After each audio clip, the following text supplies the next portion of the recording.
And we are recording. Sir, welcome to the Honey Badger Diaries. Hey, thanks, man. Thanks, Aaron. How are you? I'm good. What's going on in Berlin? Nothing.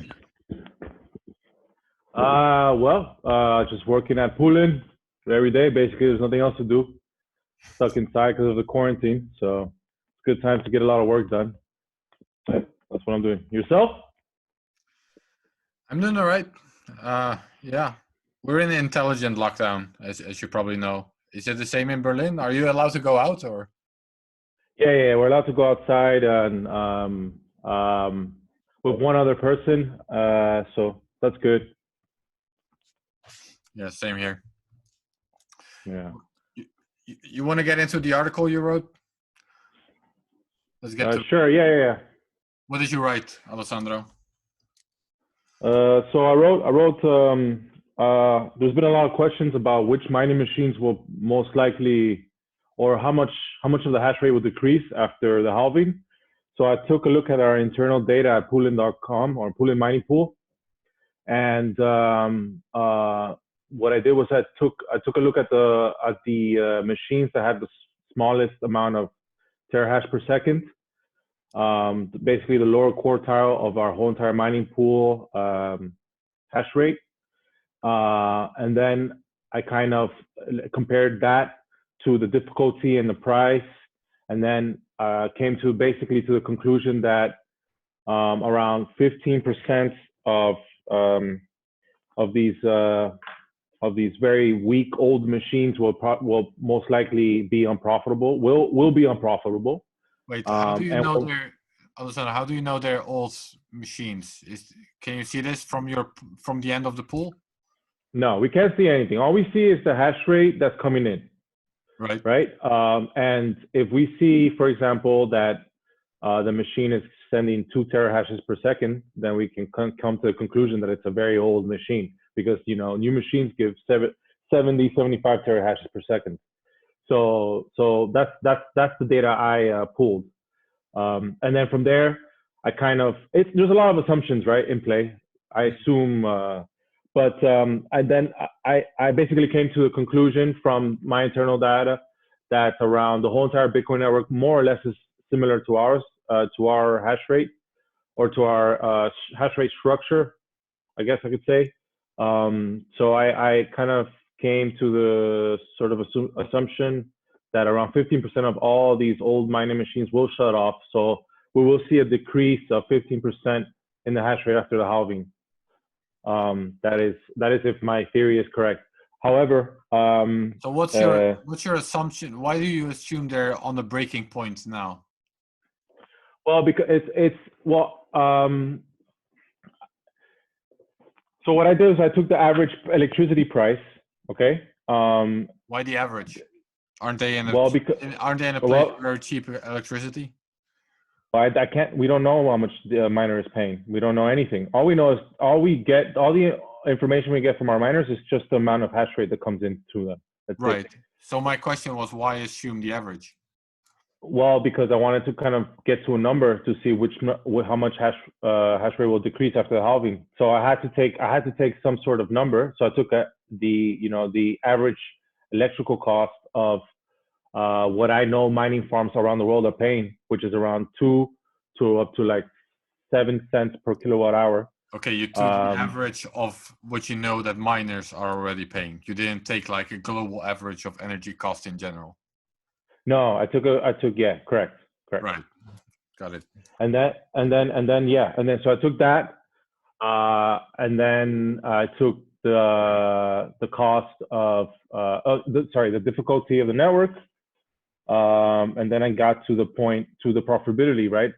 Then you can get the calculation. And right now, most of these machines are barely scraping by, but once the halving comes in, they will. Unless these machines are mining and free electricity, then most likely they'll have to shut off. However, it's not necessarily a bad thing. I mean, there's a lot of new machines coming in right now, like there's new mining rigs that are super powerful. So the hash rate might decrease you know, when the halving occurs because of these old machines that just won't be profitable. But the new machines are coming online as we speak, so it's not going to be such a huge issue.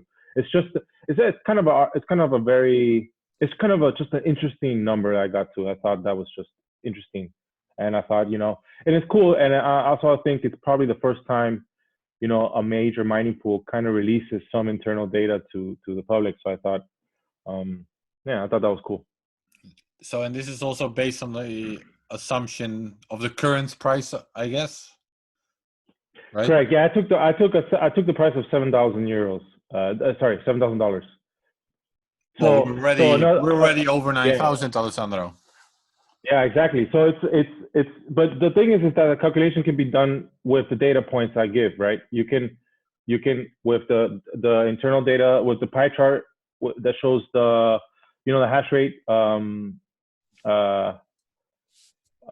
intervals, and you can then also, if you just take any price and you take the difficulty, you can calculate it yourself. So it doesn't really matter what the price is. You can do it yourself.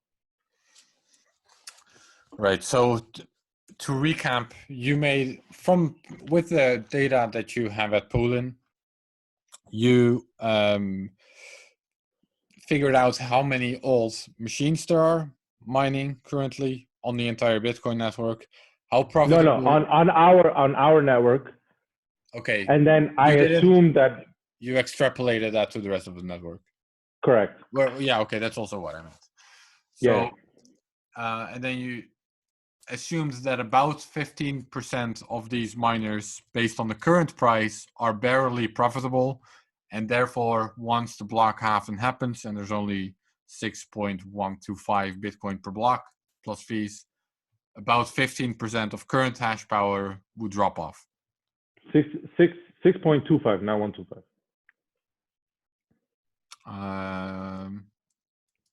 Where are we now? 12 and a half? Yeah. Yeah. 6.25. Yeah, you're right. I was including fees, Alejandro. No, I guess I wasn't. I was doing the opposite. Never mind. Yeah. You were testing me.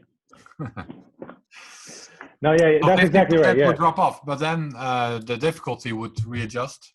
Have we seen a 50% drop before? Didn't we recently see a 50% drop in difficulty? 50 or 15? 1.5. Yeah, we saw. We did. One, right? We did see. I don't think it was around 15%, but it was a pretty heavy after the price dropped. Correct. Yeah. So that kind of is another clear factor that these machines, those machines that turned off after the price decreased on the 13th of March or 14th, are basically the same miners that I think will shut off after the halving. So I don't know. Let's see. Do you know how much the price would have to increase for these miners to get back online? Would it have to double? I guess yeah, I guess it would have to double, right? Because if they're mining right now, then yeah. Right. Do you think so? The other thing is, I think a lot of miners are working with sort of long-term contracts. So they have long-term energy contracts, and even if you look at halving, it's sort of predictable, but it isn't even entirely predictable when it would happen. Like if you took a contract half a year ago. So maybe even unprofitable miners won't necessarily shut off, right?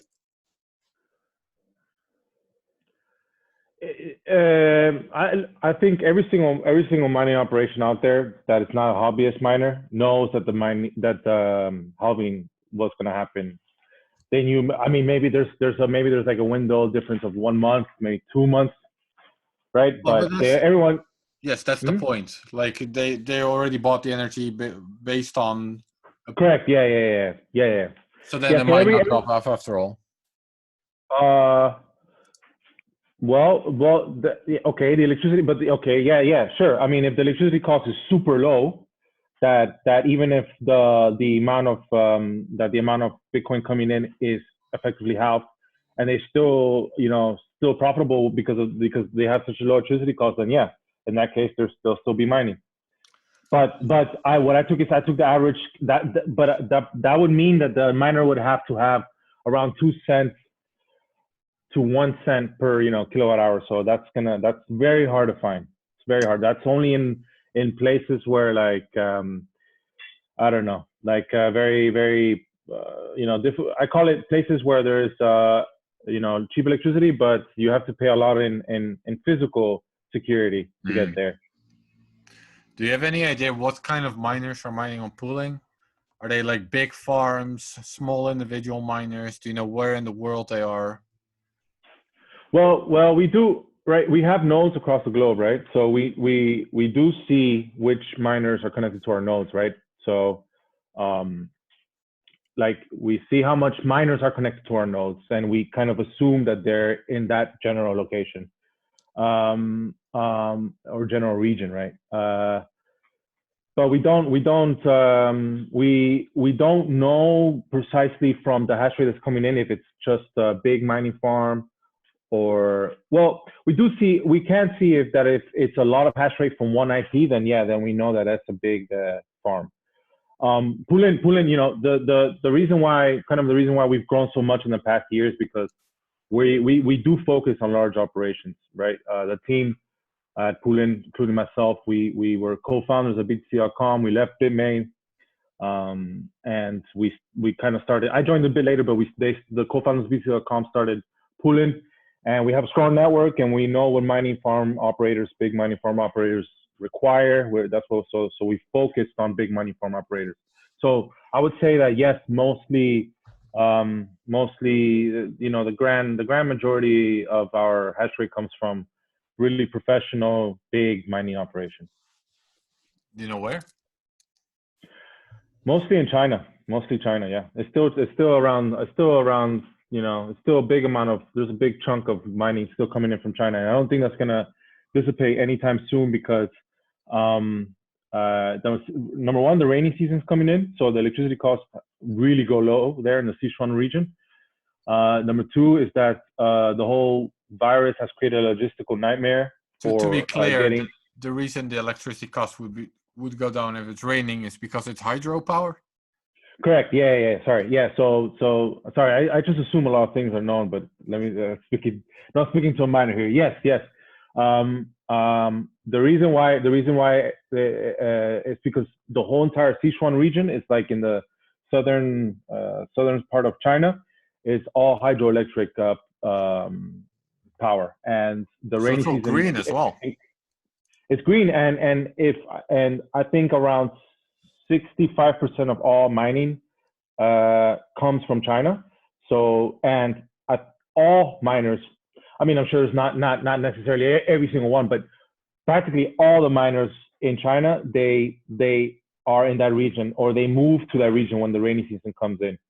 So for at least a couple months a year, for the rainy season lasts around 3 to 4 months. The energy, 65% of the energy that is used for Bitcoin is green. So, and that is more or less a fact. Yeah. And all in the same region. Yeah, all in the same region. Yeah. That's the less great part, maybe. Yeah, I know. Look, it's but let me get back to the other point. The reason why the mining won't dissipate, will just continue to be like more or less the same, is because the rainy season and the logistical nightmare from the virus, right? It's very hard to send out machines now from China because the prices of sending these machines have skyrocketed. So a lot of mining farm operators do not want to bear that cost.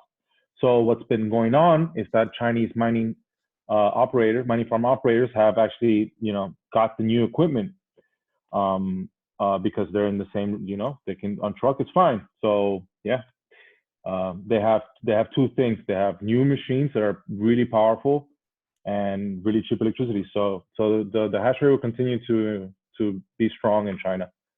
But yeah, to get to what the other point, it is a pity that a lot of the mining takes place just in one region. Doesn't matter. I mean, whatever region it could be, it doesn't matter. It's not necessarily a good thing for it to be concentrated in one region.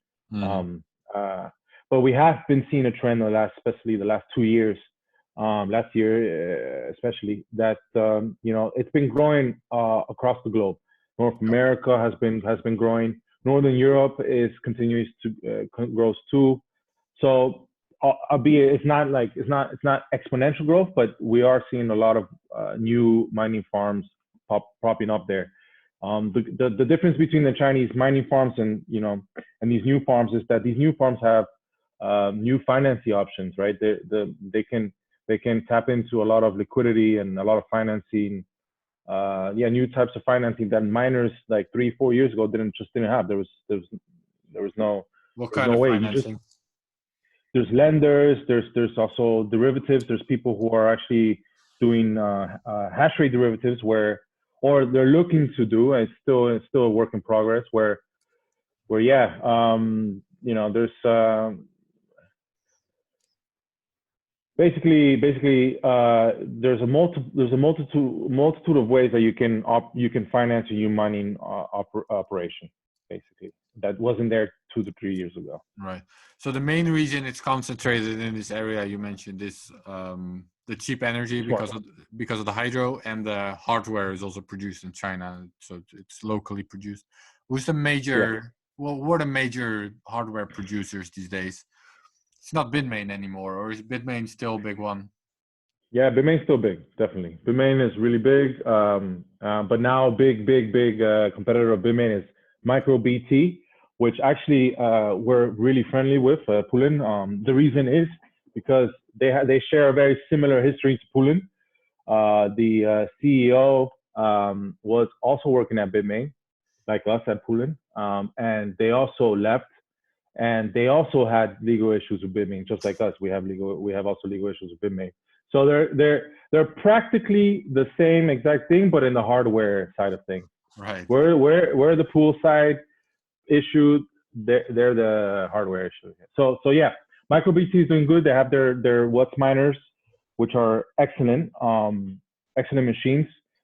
The S19s I've heard have had some pretty bad issues lately. There's a lot of rumors, a lot of chat about how the S19s are like failing. I don't know about the numbers. Some people are saying 30%, but I don't think it's 30%. I think it's more like 10% maybe. But anyway, that's a lot. That's bad, especially if you're buying, you know, 10,000 machines, right? If 10-15% come broken, it's not good. It's not good. And mining is it's a race. It's a race.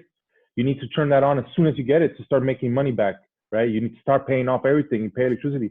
These things don't wait. So that's the reason why it's a cutthroat business, and these things need to be reliable. So What's Miner has been very reliable. There's also Canaan, which is actually a public company listed in the New York Stock Exchange.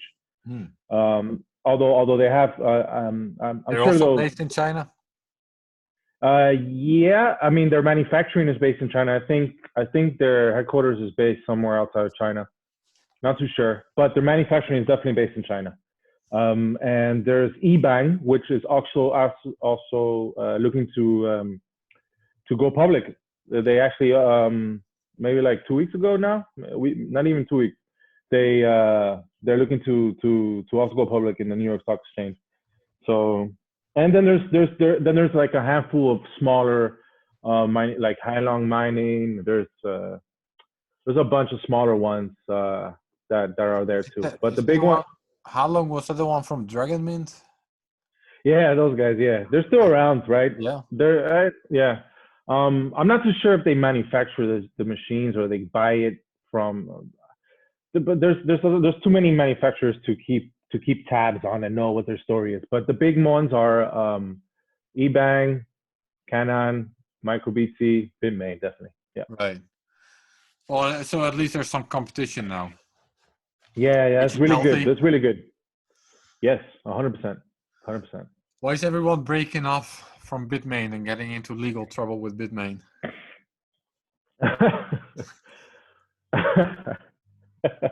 Well, I mean, look, I speak for myself, okay? But you know, the reality is, like,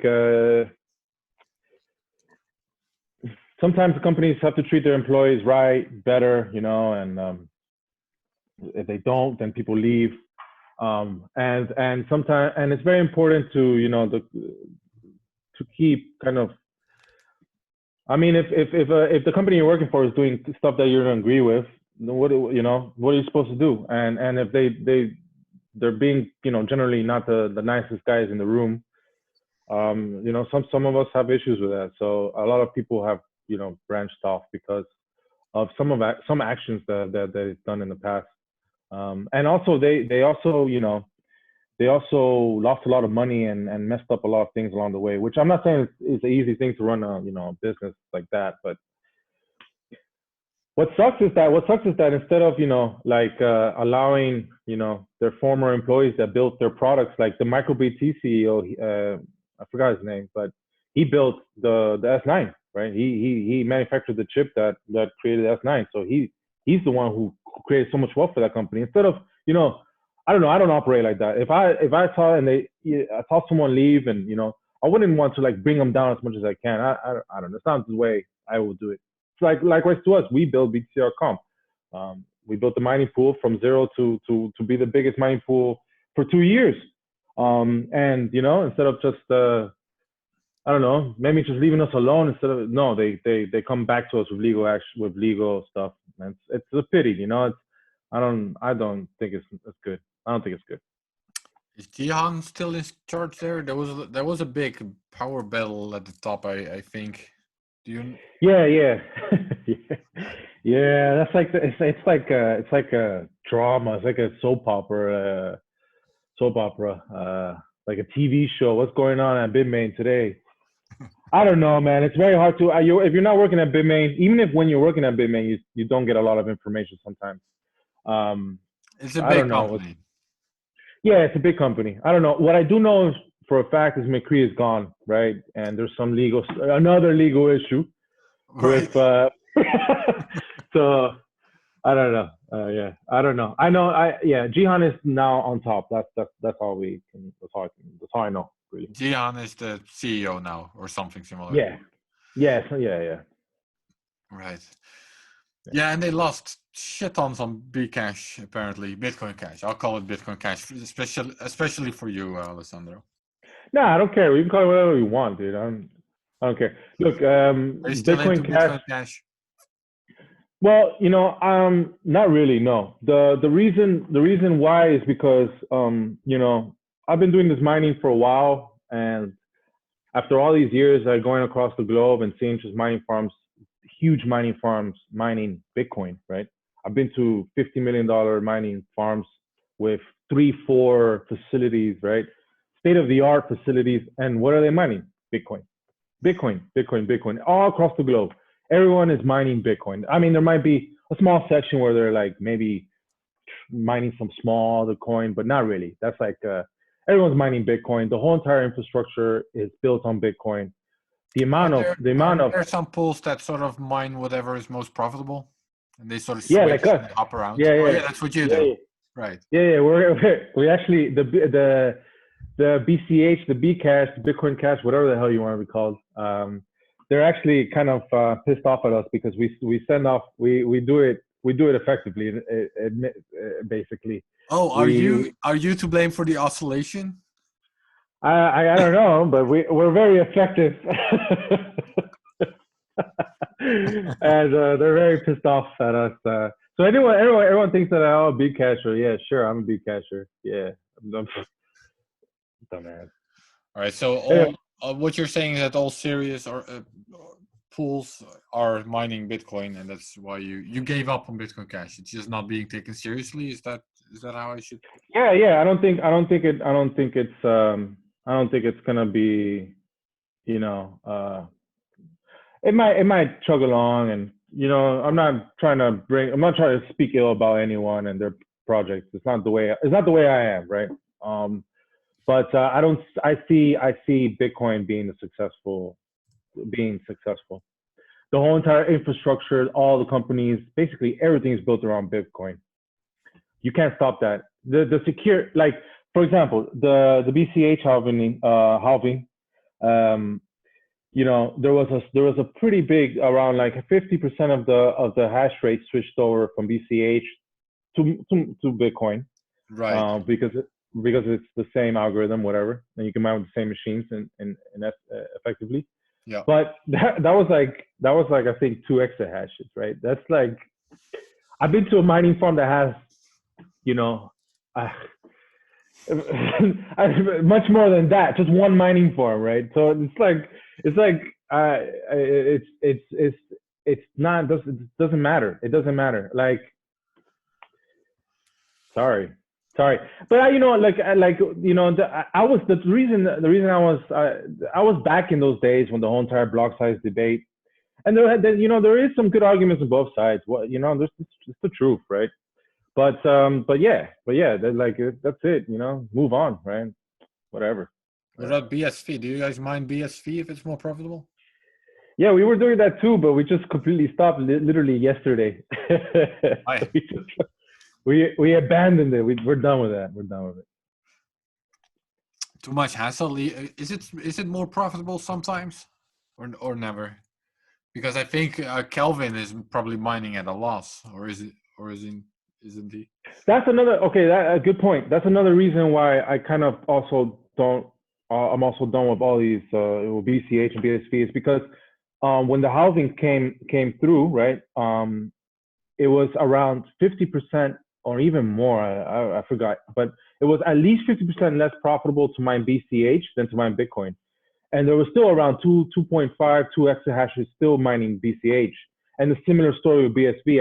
After the halving, it was super, super unprofitable to mine BSV. And there was still a lot of, relatively speaking, a lot of mining going on.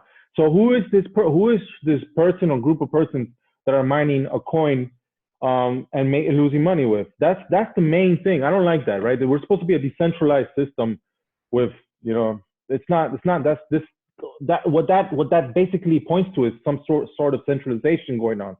That's it. That's the reality of the situation. I look at the data and that's it. So I don't like that at all. So yeah. Both of these coins had some centralized figure or group of people that kept on mining it even when it was unprofitable. Yeah, it's a sort of subsidy, but that would have then been Kelvin for BSV and maybe Bitcoin.com for BCH. For a fact, BSV was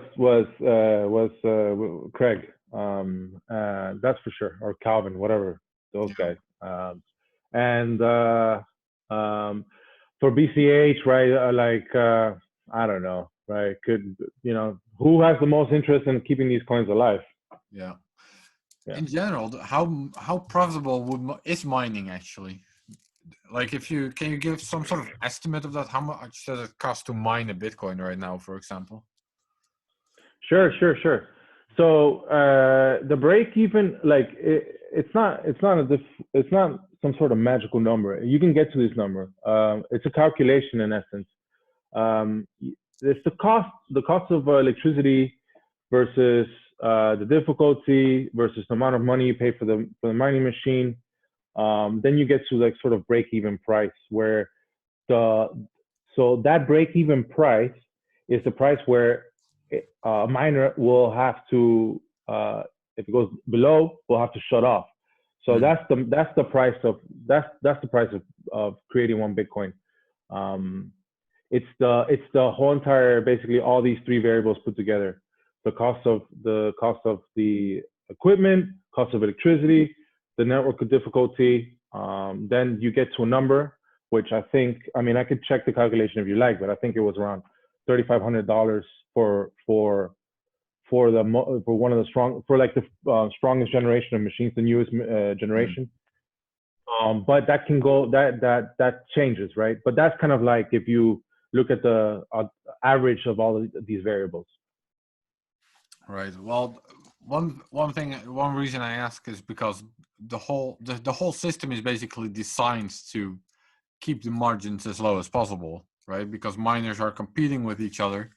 If it's cheap to mine a Bitcoin, more miners will do it, drive up the difficulty to make it more expensive. somehow there's still a whole sort of industry based on mining, which to me suggests that either the industry is very young and immature, so there's still these margins, or I'm missing something. I think you're missing something. I think you need to realize that miners have to pay for all these facilities and electricity, and it takes around, on average, around 85% of their of what they make. They have to pay all these things. Well, exactly. Well, my point is that the margins would always be thin, just by design. They'd have to be. Yeah, they're thin, but it's the thing is that it's very difficult to give a broad generalization of the mining ecosystem, because you can have one mining farm that has, that is connected to some hydroelectric power plant in Kazakhstan that's paying 2 cents for electricity, or you can go to Iceland where they're paying 5 to 6 cents. However, the Icelandic mining farm has the newest machines because they can afford it. They're a professional company that knows what they're doing. And then the Kazakhstanians have, like S9s, a bunch of S9s, that they're breaking down all the time, but they're just buying more, throwing it in there. So it's always so many different variables to consider. It's very difficult to get a very, like, yes, this is it. So these are two other. Is there a lot of mining in Afghanistan? What did you say? Kazakhstan. Yeah. There's a lot of mining going on there. Yeah. It's a huge amount. Yeah, it's also to an extent hydroelectric, but there is also it's also not so green. Which other countries? So we've mentioned China, and especially this one region. Now you mentioned Kazakhstan, Iceland. What are some other countries? United States, Canada, Paraguay. Sorry? It's also a lot of hydro, I guess. Yeah. It's all basically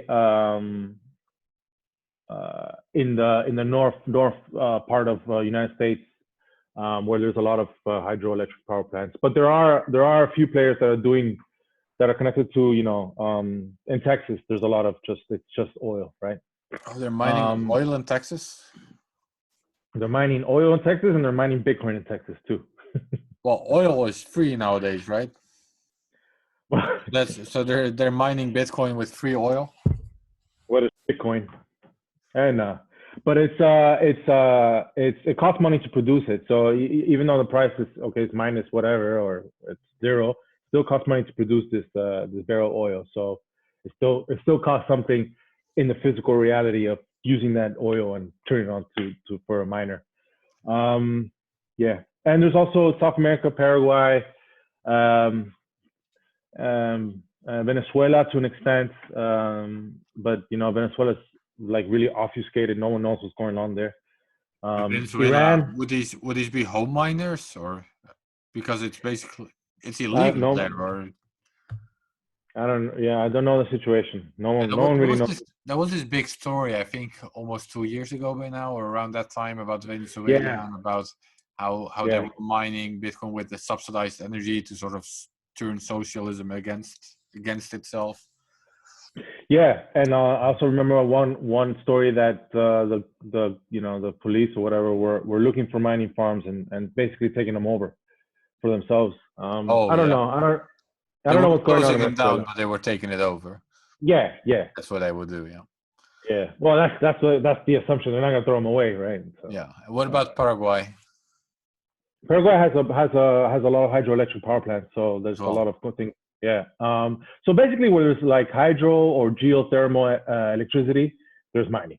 There's mining, or an abundance of oil, cheap oil. But then you get to the problem with having a lot of oil is the black curse, I guess they call it. I think it is. You're gonna have to spend money on security. One day you might come to your farm and it's been taken over by the government or whoever, by the local, whatever it is. So there's a lot of risk involved with mining in these type of countries, and also that's. What about Iran? Do you know if there's a lot of mining in Iran? I remember some stories about that. Yeah.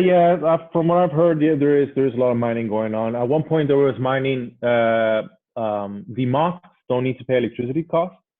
They're like because they're a religious institution, and so there was a lot of mining going on inside mosques, Right. all over Iran, which is pretty interesting.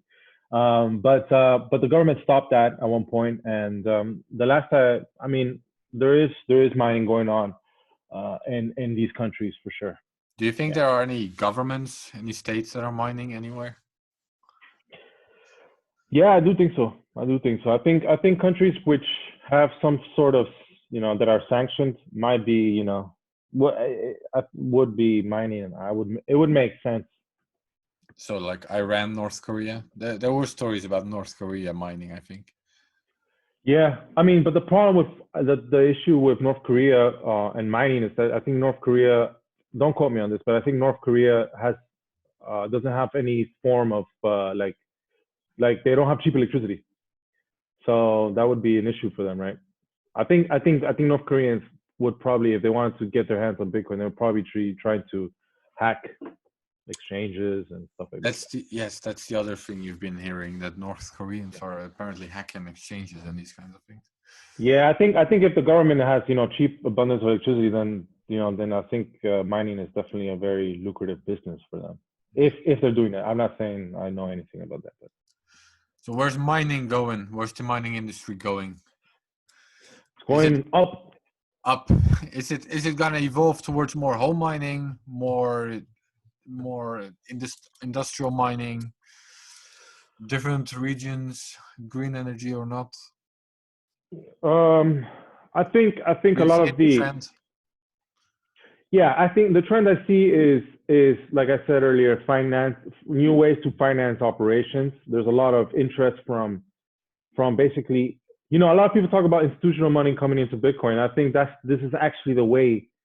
This actually might be the first the first way that the institutional investors come into our ecosystem is through financing mining farms, because a mining operation, you can kind of come to a calculation that let's say 100 miners make this amount of terahash per day, or this amount of hash rate, and they create this amount of profit. So you can kind of create a financial instrument about with these parameters, with these variables. You can say, okay, this is how much this is going to make, so I can give you $1 million up front, and then I get back my Bitcoin, the daily Bitcoin, in hopes that I will be making more than I gave you. So I think that's that's a trend that's coming in very strong. That's what Hot 8 has been doing. For example, there's already a few industry players that are doing it, but it's still very much in its infancy. And I'm telling you, there's a lot of interest in this, because this is something institutional investors, family offices, right? They can kind of grasp, right? For them, it's still very difficult to grasp a lot of the stuff around in Bitcoin, but they can grasp that this machine creates this amount of money, and if you connect it to this amount of electricity cost, that makes sense in their head. So I think this could be actually the whole institutional money coming into Bitcoin might come in through mining, which will be really good for Bitcoin, right? Because if there's an influx of money coming into the network, into the mining ecosystem, what does that mean? It means more mining farms across the globe, which also presents a very, very clear advantage to our friends in China, because the United States and Europe are much more sophisticated in terms of equity markets. So there's a lot, especially the United States. They know what they're doing there. They've been doing it for many years. And there's a lot of money, right? So I think this could be an advantage that the West has over Asia in terms of mining.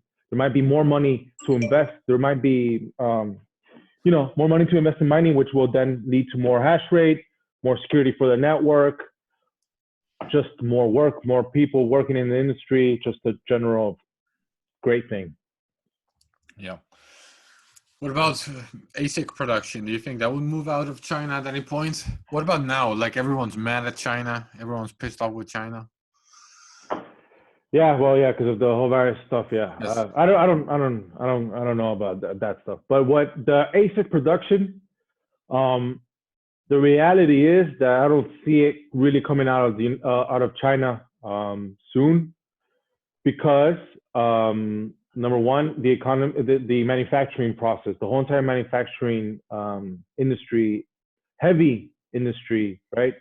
You know, like I've been to China and I've seen places where, you know, like they manufacture some of these chips, or just chips in general. Those things pollute, you know, very heavily. You know, and I don't think anyone, especially not me in Germany, would not want one of these machines across my window. And it's all built. It costs a lot of money to build. So I think that's one thing that has China going in its favor. Number two is you know, the kind of the ASIC chip designers are not, or the ASIC foundries, the chip foundries in essence, are all, you know, mostly based in China and in Asia. There's TSMC, which is Taiwan, Taiwan is in Taiwan.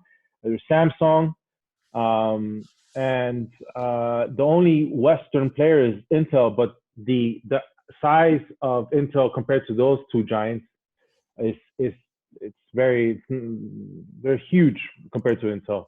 So that's another bottleneck. I think chip foundries will just be an issue for the whole entire mining manufacturing as a whole, actually, because if they're backed up making the newest iPhone or the newest Samsung or the newest Nintendo or whatever it is, then they're not going to be making the mining machines that we want right now. So, all right. Yeah. Last question, because you got a call, right? Yeah. Last question, and so halvening is coming up. 15% of miners will drop off. Is your prediction? What about the price, though? I think it's gonna be. I mean, is it priced in? I don't know, man. I'm not a trader. I'm just a simple miner. But blue collar. Yeah, blue collar worker. In the mines. In the mines.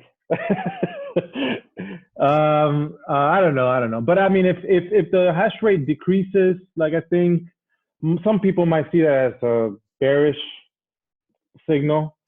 But like I said, I think it's just gonna pick the hash rate will get back to normal. Give it maybe 1 or 2, 3 months, perhaps we'll come back to like trends of, you know, upwards trends. So there might be a blip, I think, but I don't think it's going to be a big issue. Well, you don't expect a death spiral then? That was sort of the concern 4 years ago. Nah. People spoke. So the death spiral is sort of this dropping hash rate, and then because of that, dropping price, and then because of that, the hash rate will drop further, and because of that, further price drop until sort of you get into the spiral to. These are theories made by some, like, you know, some guy on Twitter that just like he doesn't see the reality of, you know, like this whole entire amount of money that's being put into mining and the amounts of millions of dollars of people that are working in the whole mining ecosystem. It's not gonna. Nah, that's some bullshit. It's bullshit.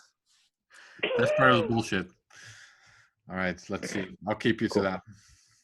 All right. Alessandro, any last words? Yeah. Thanks, Adam, for giving me the opportunity to speak my mind on your platform. And yeah, I think mining industry is just beginning to get real exciting. Yeah, and that's it. Thank you. All right. Stay safe. You too. Thanks. Cheers. Cheers.